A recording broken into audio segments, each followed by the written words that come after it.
में हमारे साथ हैं। हम उनसे निवेदन करेंगे संबोधन के लिए। नमस्कार। आप सभी को 7वें अंतर्राष्ट्रीय योग दिवस की बहुत बहुत शुभकामनाएं। आज जब पूरा विश्व कोरोना महामारी का मुकाबला कर रहा है तो योग उम्मीद की एक किरण भी बना हुआ है। 2 वर्ष से दुनिया भर के देशों में और भारत में भले ही बड़ा सार्वजनिक कार्यक्रम आयोजित नहीं हुआ हो, लेकिन योग दिवस के प्रति उत्साह जरा भी कम नहीं हुआ है। कोरोना के बावजूद इस बार की योग दिवस की थीम योगा फॉर वेलनेस ने करोड़ों लोगों में योग के प्रति उत्साह को और भी बढ़ाया है। मैं आज योग दिवस पर ये कामना करता हूं कि हर देश, हर समाज और हर व्यक्ति स्वस्थ हो। सब एक साथ मिलकर एक दूसरे की ताकत बने।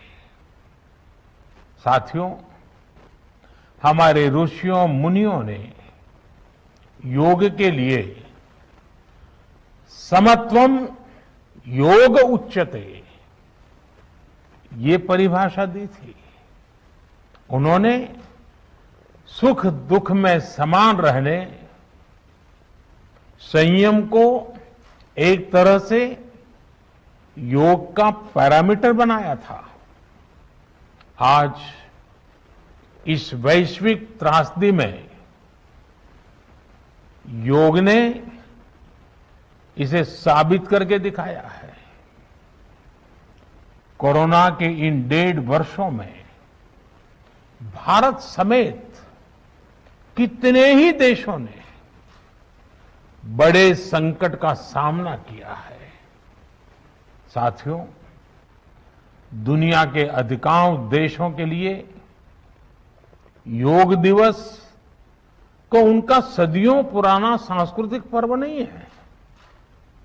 इस मुश्किल समय में, इतनी परेशानी में लोग इसे आसानी से भूल सकते थे, इसकी उपेक्षा कर सकते थे, लेकिन इसके विपरीत लोगों में योग का उत्साह और बढ़ा है, योग से प्रेम बढ़ा है। पिछले 1.5 सालों में दुनिया के कोने कोने में लाखों नए योग साधक बने हैं। योग का जो पहला पर्याय संयम और अनुशासन को कहा गया है, सब उसे अपने जीवन में उतारने का प्रयास भी कर रहे हैं। साथियों, जब कोरोना के अदृश्य वायरस से और इस अदृश्य वायरस ने दुनिया में जब दस्तक दी थी, तब कोई भी देश साधनों से, सामर्थ्य से और मानसिक अवस्था से इसके लिए तैयार नहीं था। हम सभी ने देखा है कि ऐसे कठिन समय में योग आत्मबल का एक बड़ा माध्यम बना। योग ने लोगों में ये भरोसा बढ़ाया कि हम इस बीमारी से लड़ सकते हैं। मैं जब फ्रंटलाइन वॉरियर्स से, डॉक्टर से बात करता हूं तो मुझे बताते हैं कि कोरोना के खिलाफ लड़ाई में उन्होंने योग को भी अपना सुरक्षा कवच बनाया। डॉक्टरों ने योग से खुद को भी मजबूत किया और अपने मरीजों को जल्दी स्वस्थ करने में इसका उपयोग भी किया। और आज अस्पतालों से ऐसी कितनी तस्वीरें आती हैं जहां डॉक्टर्स, नर्सेस मरीजों को योग सिखा रहे हैं, तो कहीं मरीज अपना अनुभव साझा कर रहे हैं। प्राणायाम, अनुलोम विलोम जैसी ब्रीथिंग एक्सरसाइज है हमारे रेस्पिरेटरी सिस्टम को कितनी ताकत मिलती है, ये भी दुनिया के विशेषज्ञ खुद बता रहे हैं। साथियों, महान तमिल संत श्री तिरुवल्लुवर जी ने कहा, नोई नाडी नोई मुद्दल नाडी हदु तनिक्कुम वायनाडी वाय पच्चयल। अर्थात अगर कोई बीमारी है तो उसे डायग्नाइज करो, उसकी जड़ तक जाओ, बीमारी की वजह क्या है ये पता करो, फिर उसका इलाज सुनिश्चित करो। योग यही रास्ता दिखाता है। आज मेडिकल साइंस भी उपचार के साथ साथ हीलिंग पर भी उतना ही बल देता है और योग हीलिंग प्रोसेस में उपकारक है।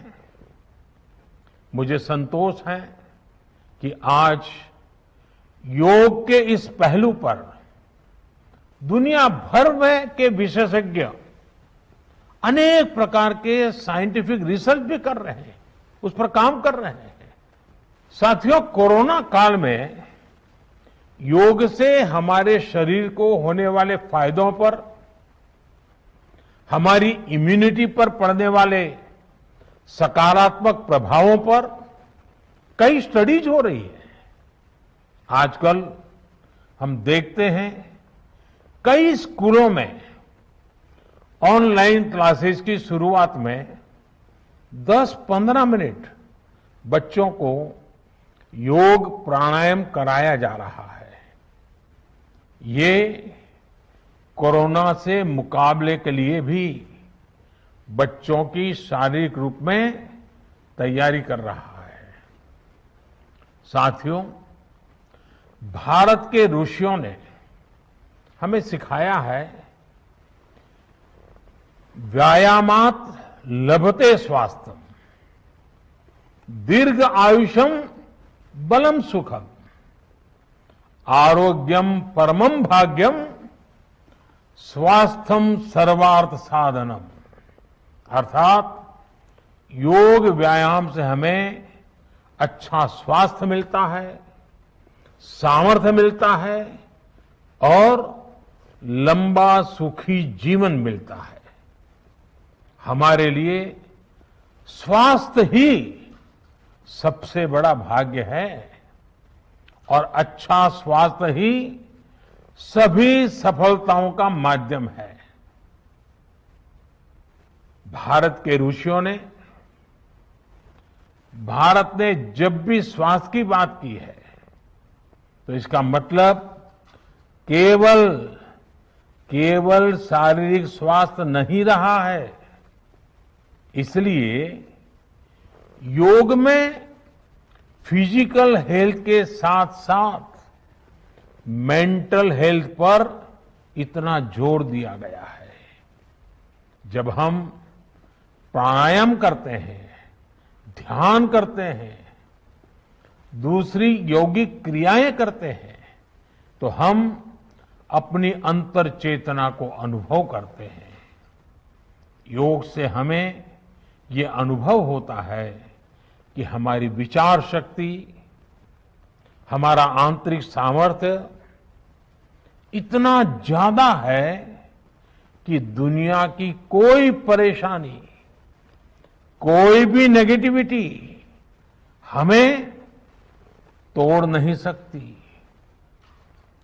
योग हमें स्ट्रेस से स्ट्रेंथ की ओर और नेगेटिविटी से क्रिएटिविटी का रास्ता दिखाता है।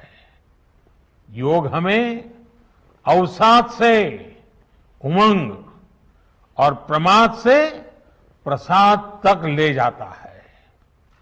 Friends, yoga tells us that so many problems might be out there, but we have infinite solutions within ourselves.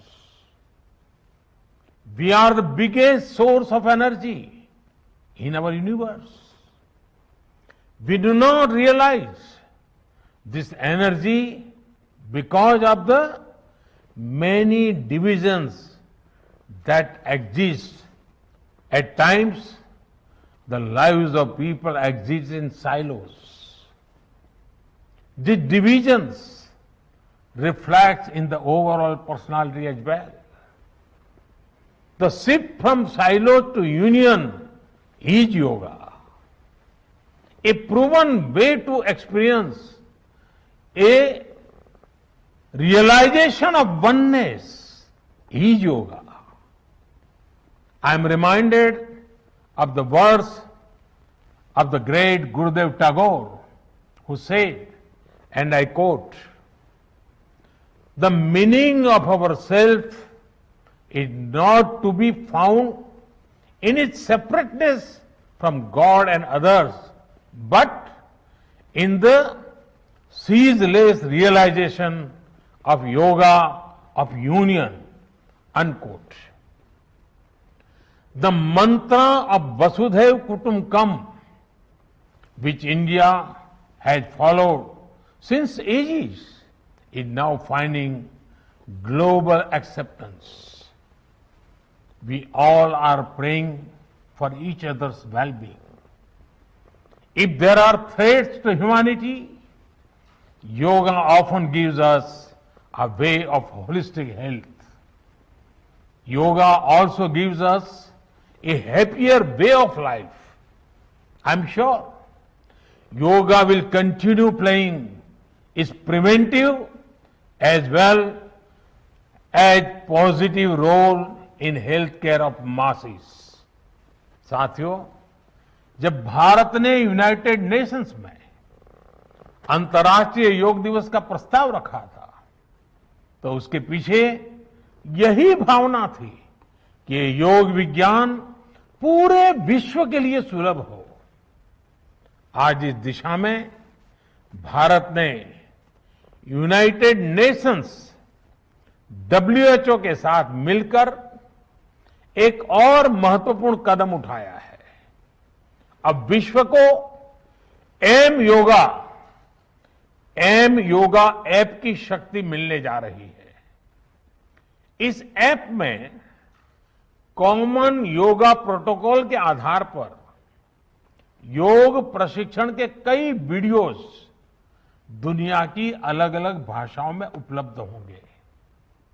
ये आधुनिक टेक्नोलॉजी और प्राचीन विज्ञान के फ्यूजन का भी एक बेहतरीन उदाहरण है। मुझे पूरा विश्वास है एम योगा ऐप योग का विस्तार दुनिया भर में करने और वन वर्ल्ड वन हेल्थ के प्रयासों को सफल बनाने में बड़ी भूमिका निभाएगा। साथियों, गीता में कहा गया है, तम विद्या दुख संयोग वियोगम योग संगीतम, अर्थात दुखों से वियोग को, मुक्ति को ही योग कहते हैं।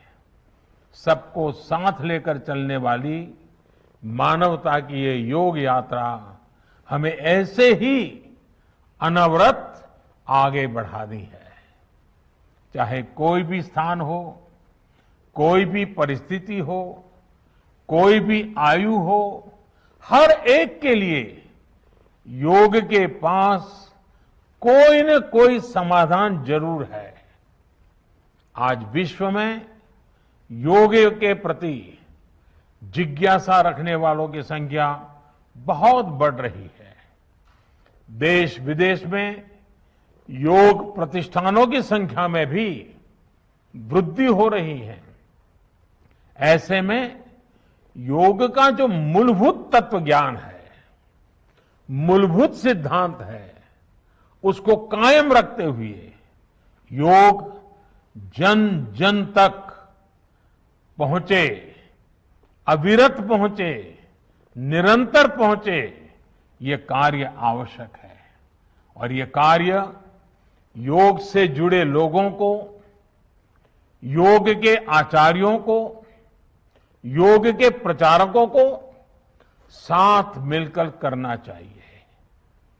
हमें खुद भी योग का संकल्प लेना है और अपनों को भी इस संकल्प से जोड़ना है। योग से सहयोग तक का ये मंत्र हमें एक नए भविष्य का मार्ग दिखाएगा, मानवता को सशक्त करेगा। इन्हीं शुभकामनाओं के साथ आज अंतर्राष्ट्रीय योग दिवस पर पूरी मानव जात को, आप सभी को बहुत बहुत शुभकामनाएं, बहुत बहुत धन्यवाद।